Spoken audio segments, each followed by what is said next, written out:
ലൂക്ക 1:28 ദൈവകൃപ നിറഞ്ഞവളെ സ്വസ്തി, കർത്താവ് നിന്നോടുകൂടെ. സ്വർഗത്തിന് വലിയൊരു വാഗ്ദാനം തരാനുണ്ട്. പരിശുദ്ധാമ്മേ, അമ്മ ദൈവകൃപ നിറഞ്ഞവളാണ്.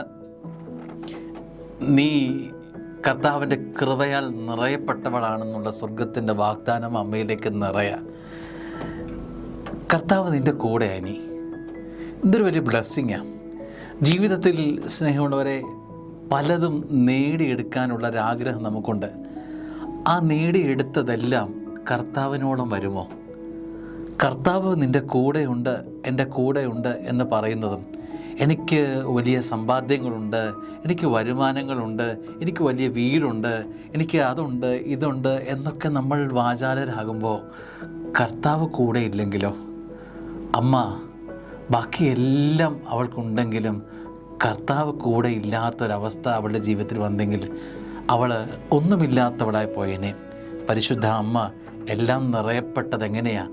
കർത്താവ് അവളുടെ ജീവിതത്തിൽ വന്നപ്പോഴാണ്.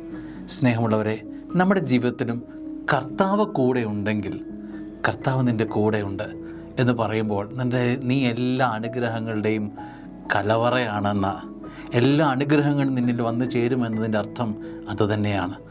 അതുകൊണ്ട് കർത്താവ് കൂടെ ഉണ്ട് എന്ന് ഉറപ്പുവരുത്താം. അത് തന്നെയാണ് എല്ലാ അനുഗ്രഹങ്ങളുടെയും കാരണം. ദൈവം അനുഗ്രഹിക്കട്ടെ. ആമേൻ.